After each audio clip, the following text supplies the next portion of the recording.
क्योंकि ब्रह्मा जी की मानसी सृष्टि में नारद जी उत्पन्न हुए हैं, मन से उत्पन्न हुए। और ऐसे देवर्षि नारद को आज अहंकार आ गया, क्योंकि अहंकार कहाँ आता है? मन में। शरीर में अहंकार कहाँ रहता है? देखिए, शरीर 5 कर्मेंद्रियां, 5 ज्ञानेंद्रियां, 1 मन, बुद्धि, चित्त, अहंकार, महत्त्व। सृष्टि वर्णन में भागवत जी में बड़ा बढ़िया वर्णन है, 3 बार सृष्टि का वर्णन कर दिए। अब राम कथा कहता रहता हूँ तो भागवत जी में प्रवेश हो जाता है। क्या विचार है प्रभु का। घूम घूम के यहाँ आता हूँ, कन्हैया खींच रहे हैं उधर अपनी तरफ, दोनों एक हैं। नारद जी को सादर बैठा लिया अपने स्थान पर, जहाँ पर भगवान श्री हरि विराजमान हैं। नारद जी को आइए आइए मुनिनाथ, आइए देवर्षि, और सादर आमंत्रण दे करके बाजू में बैठा लिया। अच्छा, बराबर का स्थान किसको दिया जाता है? जो बराबरी का हो। अब तो नारद जी का अहंकार और बढ़ गया कि कहाँ तो मैं कामदेव को जीत करके बड़ा बलवान बन रहा था, कहाँ अब विष्णु भगवान भी हमारे बराबर के हो गए। इनकी मैं पूजा करता था और आज अपने बराबर पे बैठा लिए तो हमारे बराबर के हो गए। अब विष्णु भगवान के सामने सारी बातें उन्होंने रख दी जो जी में हजम नहीं हो रहा था। विष्णु भगवान ने देखा कि आज तो बड़े प्रसन्न हैं देवर्षि। अच्छा, भगवान की मुस्कुराहट में माया का निवास है, और हमें ये सीखना चाहिए कि जब हम अपनी स्तुति सुने तो कान बंद कर लेना चाहिए, और जब अपनी बुराई सुने तो कान को और जरा खोल लेना चाहिए बराबर करके। अरे निंदक नियरे राखिए आंगन कुटी, निंदक को नजदीक रखना चाहिए, क्योंकि आपकी गलतियों को वही सामने रखने वाला है। हाँ में हाँ मिलाने वाले बहुत मिल जाएंगे, लेकिन आपकी बुराइयों को जो आपके सामने रखे, ऐसा मित्र हो चाहे शत्रु हो, वो आपके लिए बहुत फायदेमंद है, क्योंकि आपके दुर्गुणों पे वो नज़र रखता है। आपके गुणों पे तो दुनिया नज़र रखेगी, दुर्गुणों को दूर करने वाला केवल 2, एक परमात्मा और एक कोई जो दुर्गुणी व्यक्ति। क्योंकि जाकी रही भावना जैसी प्रभु मूरत देखी तिन तैसी। तो अपनी अपनी भावनाओं के अनुसार अपनी अपनी दृष्टि होती है।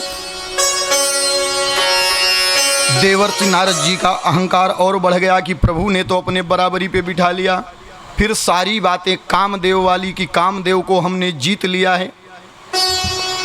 कामदेव कौन है? विष्णु भगवान के अंश अवतार हैं, विष्णु भगवान के ही पुत्र हैं। चाहे ऐसे मान लो कि कृष्ण भगवान के प्रद्युम्न जी पुत्र हुए, वो काम के अवतार।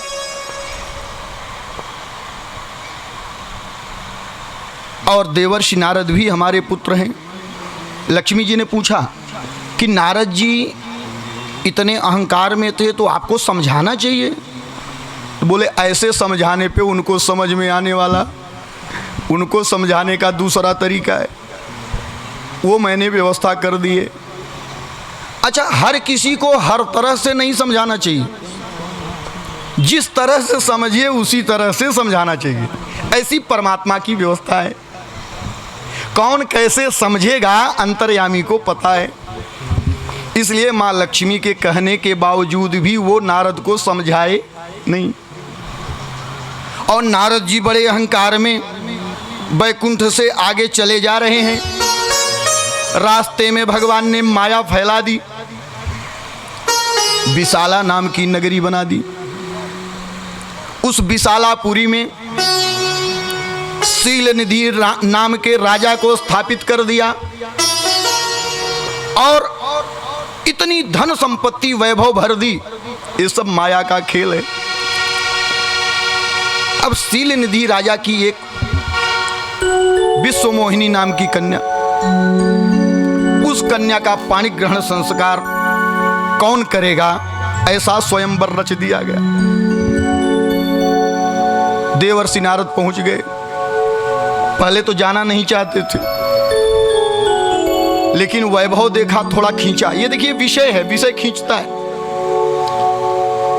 और पहला अट्रैक्शन, खिंचाव कहां से होता है? आंखों से। देवर्षि नारद देखे, नहीं जाऊंगा। अच्छा चलो दूर से ही देख के चले आएंगे। नजदीक गए तो सोचे चला अंदर चलो मिल करके, कौन राजा हैं, कितना वैभव है, वो भी जरा देख लेते हैं। क्योंकि अभी जा रहा था तो ये राजधानी यहाँ नहीं थी, अभी लौट रहा हूं भगवान के पास से, तो राजधानी दिख रही है, तो जरा निगरानी ले ली जाए।